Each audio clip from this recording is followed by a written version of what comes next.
Wiener stew. What is going on, everybody? Welcome to the Scar Wars podcast. Unbelievably excited to talk to you today. I have been thinking a lot about what's next for us, what's next for our podcast and direction and everything. Today, a lot of stuff has been on my mind. I'm opening up a door to my life for the first time fully, in a place where I'm able to stand on my feet and accept the fact that my reality is my reality. This is the strongest I've ever stood on my own feet. And I want to share with you a couple of things that have been really important to me. And number one has been your guys' comments. Your guys' comments are showing me that God can do something in your life as well. And I want you to hold strong to something. This life is tough, right? We all face adversity, and sometimes you're in that adversity and you're hearing everybody tell you, and I know for me personally, it was at church, people would say, you're the head, not the tail, you're gonna make it, God's just around the corner, you're gonna have a victory, you're gonna see victory, and sometimes it's just not your time for the victory. Sometimes you have long suffering. And unfortunately, a lot of times, the more you hear how good it's going to be soon, the more unreal that sounds to you, and the more illegitimate that statement becomes. Now, I'm never going to say something like dismiss God's ability. I'm never going to say that. But I will tell you that there's nothing worse than hearing constantly that it's going to be great, it's going to be all right. The harsh reality of life that I've learned is the word all right is an objective word. It doesn't always mean what we want it to mean. Are you going to come out on the other side? Yeah, you'll come out on the other side. The harsh reality is when you come out on the other side, it might not be the same. And I share that with you because there is some beauty in it not being the same.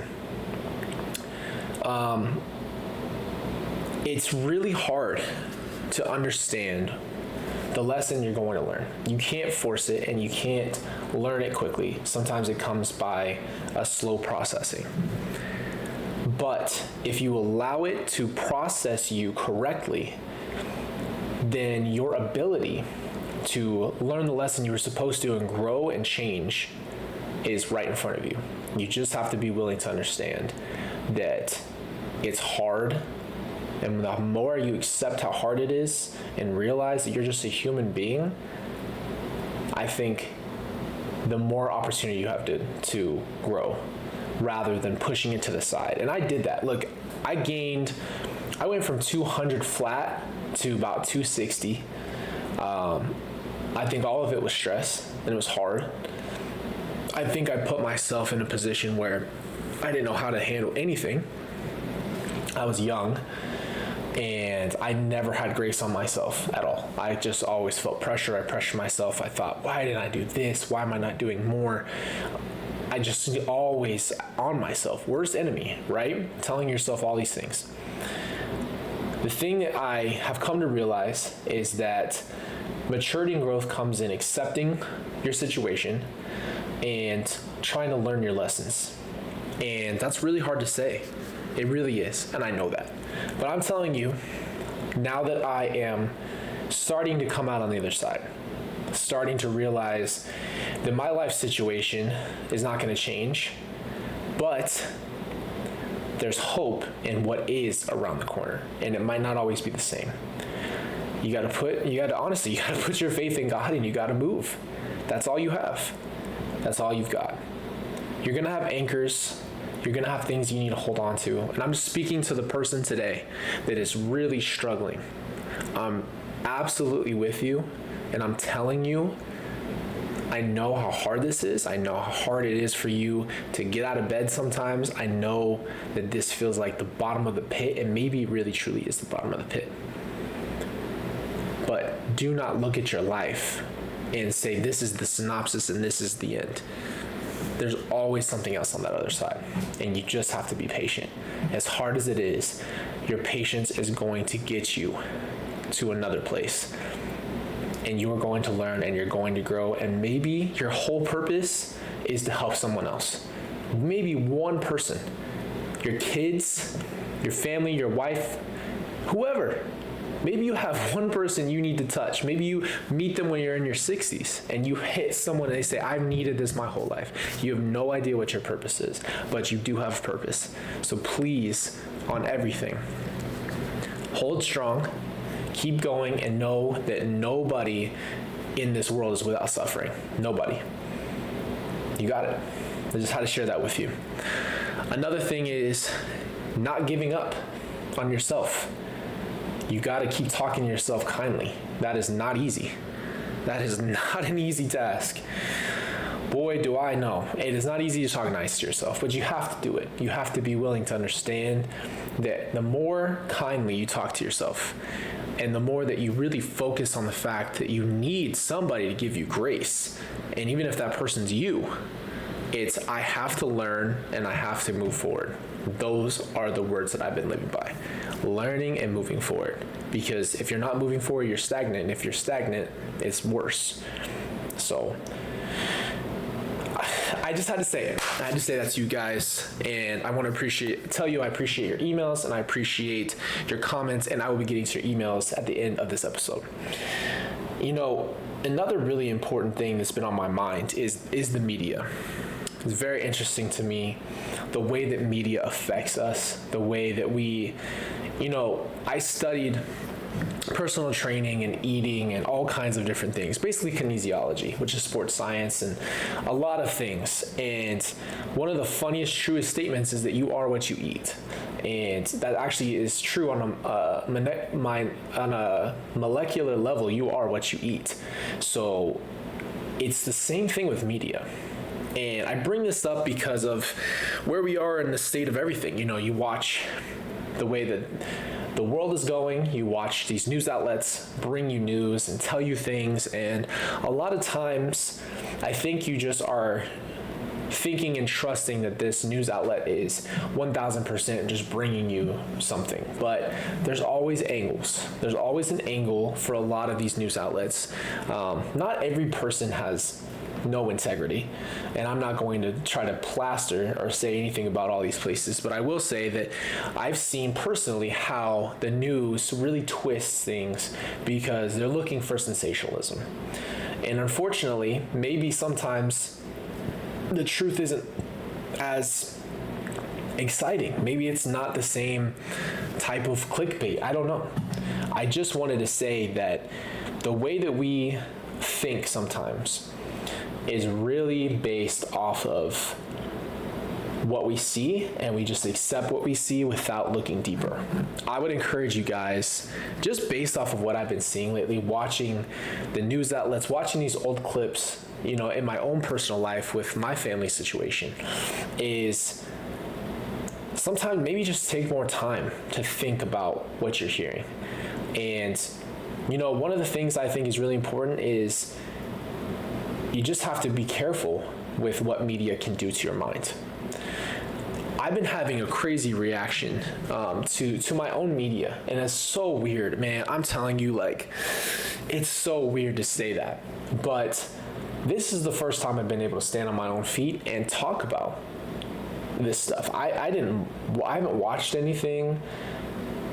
I barely watched anything, as this case went on, because it's just too much. It's too much. And I'm not going to sit there and watch myself on some other outlet multiple times, so you just kind of forget. Lately, my algorithm on my YouTube has been all this different stuff. And sometimes I have the power to click on it, and sometimes I can't. That's hard. But it's been a weird thing to watch yourself, to watch my younger self and know what's coming is almost like watching a scary movie. It's like, I wish I could tell myself, you have no idea. And this is going to sound really crazy, but it's just the truth. I've been watching myself speak, and I'm like, man, that person's not even here anymore. I don't even know that guy. And because of the growth, because of the change. And that's the thing. It changes you. Your hardships, the things in your life, they're supposed to change you for the better at the end. And watching my own media, like, I'm gonna give you guys a story time right now. One of the first things I think I did was Dr. Phil. This was very interesting. I was very desperate. And watching myself, it's really hard because I can feel I know what was going through my mind once I see it. Once I watch myself, I can see what's going on. And I'm like, man, I don't want to sound like I'm sad for myself, but it's just like, it's hard to know where my thought process was. And I remember getting an email from a producer, and the whole idea was, let's get this out. Let's talk about this. Let's talk about your family. Let's get the news around. Let's talk about your siblings. Let's find them. Let's get people aware of the situation so that way they can find your siblings, and basically just kind of put this out there. Let's get this out there. So I was like, okay, well, that sounds good. That's what I want. And everybody had been talking about, just talking about my mom, just talking about Chad. And I was starting to dive all over the place. I'm like, look, right now, my siblings are the most important thing. They're missing. And they played on that, I think. So I was a little reluctant, but I also believed that it was my best opportunity. I had made my mom video, and that was my cry for help. And it really went nowhere, in my opinion. I mean, it was, at the time, I just felt so desperate. I had to say something, do something. I didn't know what to do. I just knew I had to say something. So we fly out to California. We go to Los Angeles. And I've never been to Los Angeles. And let me tell you, I was shocked. Like, we were right there on the Walk of Fame. And it's like this surreal thing because, like, I'm freaking out. Like, I had the most anxiety of my life. I'm going to be a little bit much for you, little TMI. But, I was having, like, I had blood coming out of me. Every time I went to the bathroom, like, there was some serious issues. Health was just dissipating so quickly. And I remember being there, and I have my family, and I'm just there for this horrible reason, and there's just really no enjoying it. And we walked on the Walk of Fame, and we're just trying to, like, I don't know. Like, I just remember thinking the whole time, it felt like it's so surreal. It doesn't feel like it was real life. And I remember I went in and talked with the producers, and they brought me into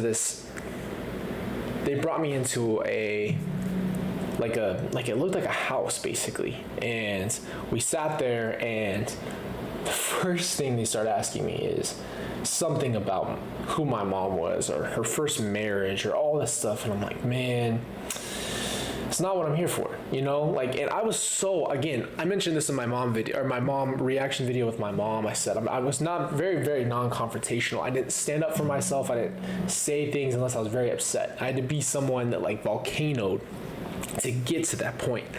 So I think I always just answered in kind of a reluctant way. I was always like, whatever, I say my piece. I really shouldn't have said anything. I said, look, I'm here to stand on business. We're going to find my siblings and frick all that other talk. But that's not who I was. So I answered their questions, and it was just like being on camera, being paraded, like, it's so weird, bro. It's such an odd thing because it's not like you're there talking about what you were told you were going to talk about. So we go in, and it's very almost impersonal. You just go, you kind of wait for your time. They tell you when to show up. So we get there, and I'm walking around, and I have no idea what I'm going to talk to Dr. Phil about, And this is no disrespect to anybody, none. But I had no idea what I was supposed to conversate with him about. I'm not really sure because my interview went a little different, Not something that I really planned for or waited for. It just happened that way. That's how the interview was. It was about my mom. It was about all these other pieces of this puzzle that people were interested in. And honestly, at that point, I didn't care about that stuff. So I'm walking around in the backstage, and I see Doug the Bounty Hunter walking around, and I'm like, what the heck is going on? Like, I know this is TV, but like, just the reality of where you are kind of started to set in. So I remember I got behind the screen, and they're basically doing an introduction, and I'm start bawling, dude. Like, I'm shaky, I'm bawling my eyes out, like trying not to cry. And I remember just being like, just so overwhelmed. I'm like, I'm here for the worst reason in the world. I'm trying to find my siblings. My family's like, it was just chaos. It was absolute chaos. So I walk up to the stage, I sit down, and honestly, I don't even remember the conversation. I just remember sitting in front of a crowd, and I'm having this like one-on-one conversation I'm trying to be tuned into. They're showing my text with my sister. There's all these question marks, and then they just dive in to some other thing. They start diving into, all this other timeline stuff and all these other things. And it showed me that the interest wasn't around really my siblings. It was the fact that this was a firecracker. This was crazy to people. They wanted answers. It was so, crazy to hear all these things. And I just remember there was like the moment when when they stopped the segment where I talked to Dr. Phil, there was a moment where I tried to talk to him just in general, just nothing, no words. So I just waited, and it ended, and I remember thinking like, man, this is really what this all is about. Like this is nothing about what I expected or wanted or came here for. And I bring that up to tell you again, and I bring it up to say that media is a powerful thing used correctly. And all of my experiences in media, all my experiences in media and experiencing what this is has given me purpose. And the purpose is to create a different kind of media, a more realistic based media. And you know what? Everybody's not going to like that. This might get boring for some people. This isn't something for everybody. It's not as sensational as everything else. But I would rather be able to take lessons and learn something and take something good from the bad. That is like my new thing that I've been really working on. It's like, what is good here? And what can we trim the fat here? What's the good piece? Let's save the good piece. Kind of like when you open up the bread and there's a piece of mold and you're just trying to figure out if you're gonna eat it. I'm just kidding, you just throw it away. The outcome of that show really became my interest in going further into the different media outlets and things of that nature. It kept showing me the same flashes, the same thing, that they want to have a conversation with you.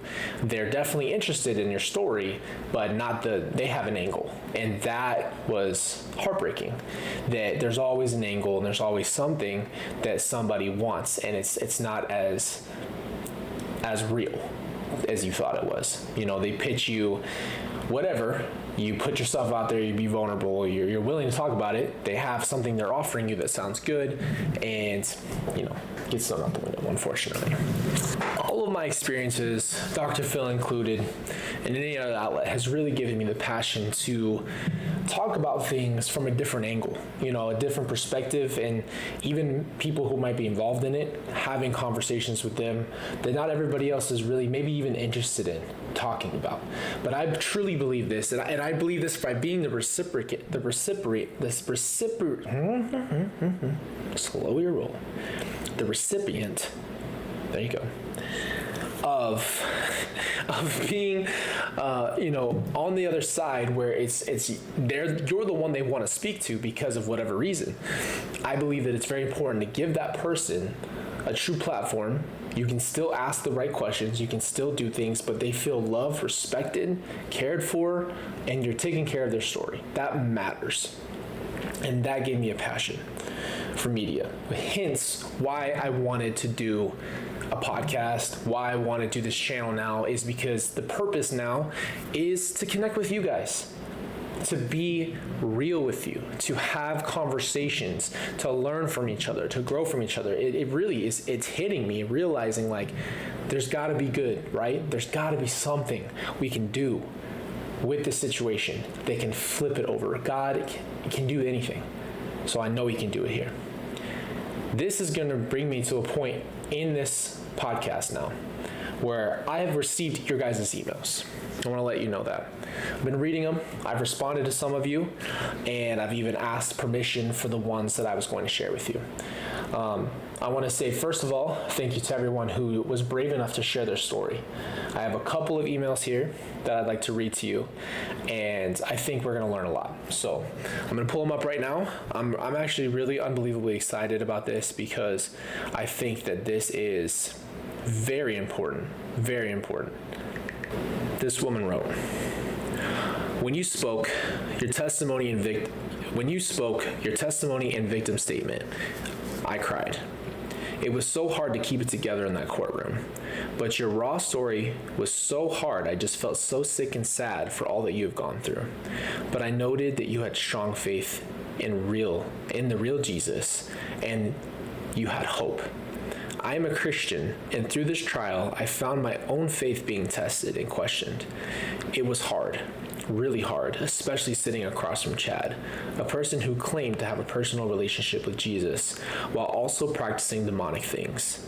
In the end, my faith grew through that trial. I want to know how you found the real Jesus. First off, since I know that's not how you were raised, at least that's my impression. And second, how did you not walk away from your faith through your mom and Chad's trials? Were you a believer/follower of Jesus before the loss of Tylee and JJ? All of these death percentages, light and dark ratings, demonic practices, sometimes I really was challenged with my own beliefs and wondered if God was really going to protect me in that courtroom sitting across from someone who literally practiced and lived out evil, yet never looked like a monster. He looked and seemed so normal when we read his text messages and listened to his recorded calls. I appreciate this email because these are the questions that matter to me and matter about answering these types of things for you guys. So it looks like the first question she had was, I want to know how you found the real Jesus, since that's not how you were raised. You want to know how I found Jesus? This is going to get really heavy really fast. So if tears come, tears come.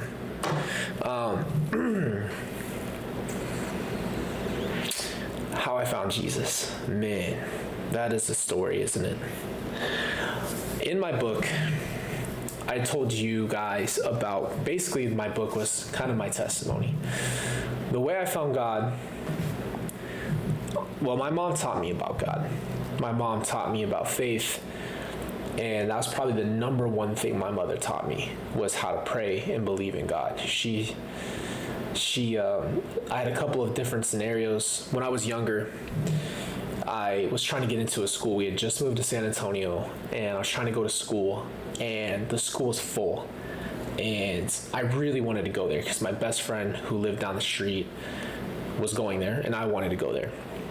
And I remember I got put in the other school because they were full and they had a waiting list and everybody wanted to go there. So I remember crying every day. I was in 3rd grade. I was crying every day. And I just was so upset because this other school was horrible compared to where I wanted to be. And I remember my mom said, say a prayer and believe in your heart.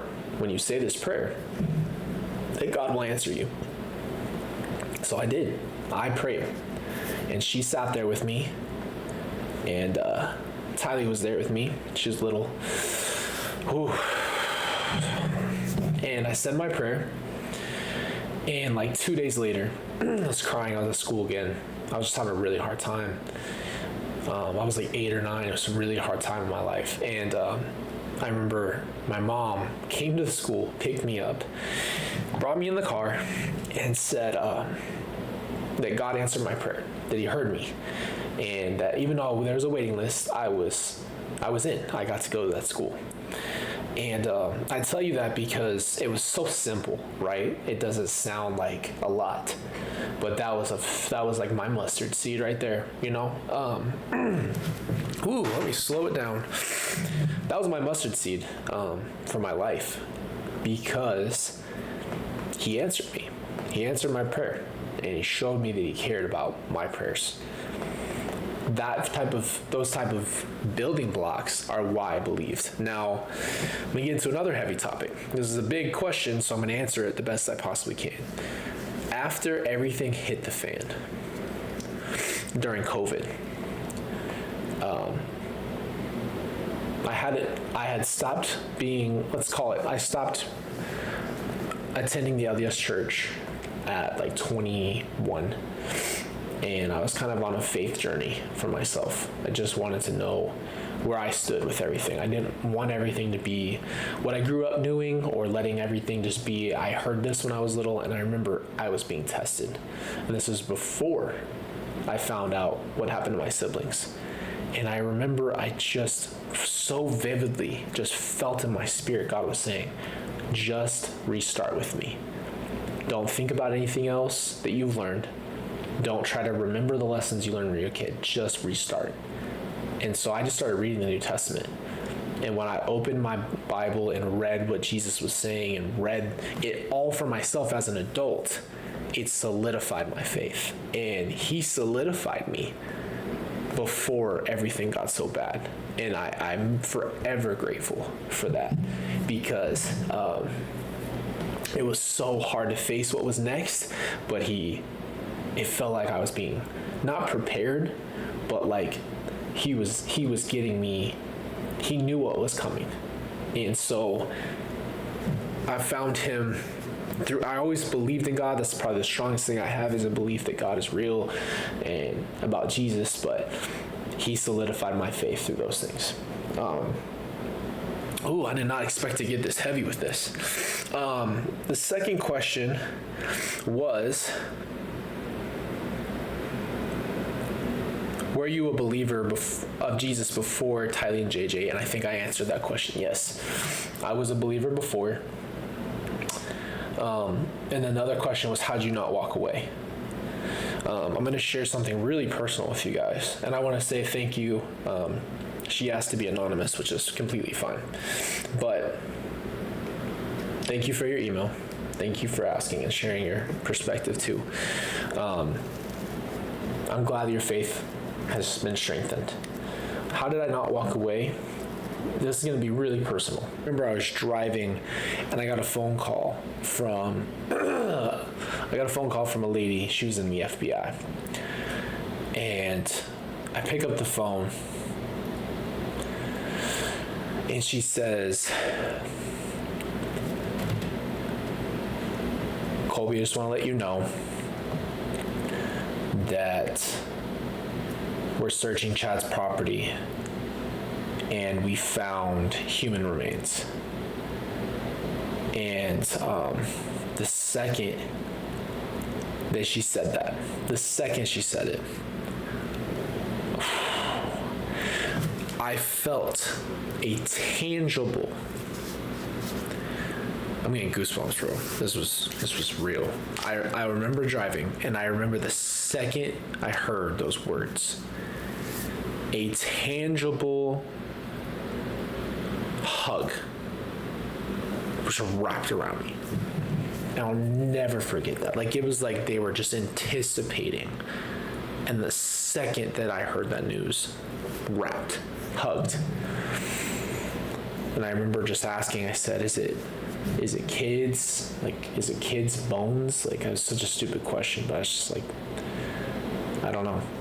And I remember I got home, I was talking to people on the phone. I had TV outlets calling me, trying to get me to talk to them about it, and I was just so upset, and it's just like this whole mess. And I remember the first thing I said to God, the first thing I said to him is, I know this isn't your fault.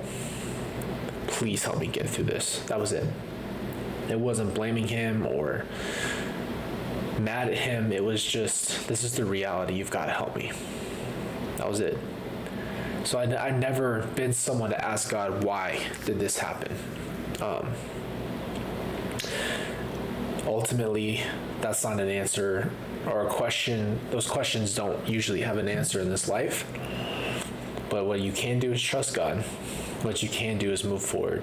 And what you can do is trust that He's got you in His hands. So I've never lost that faith. I've definitely steered and had my ups and down moments and felt unworthy and everything, but I've never lost that faith. I share that with you guys. I'm sorry, this episode was really a lot heavier than I ever anticipated at all. I share all that with you because this is what this podcast is going to be built on. And I just want you guys to heal from your traumas and know that I'm telling you it does get better, and I can't really tell you when or how, but slowly over time, your wounds will heal and continue to heal. And you might not ever be the same. It's kind of what the motto of this whole podcast is like kintsugi, which is broken but remade with the golden linings. And, for you're fighting to pull yourself back together, but you're not ever going to look the same. You still have those scars. And that's what I will leave you with today in this episode. I want to tell you guys how much I appreciate you, how much I love you, and how much I appreciate you listening to the Scar Wars podcast. Thank you for the love and support, and I will catch you on the next episode.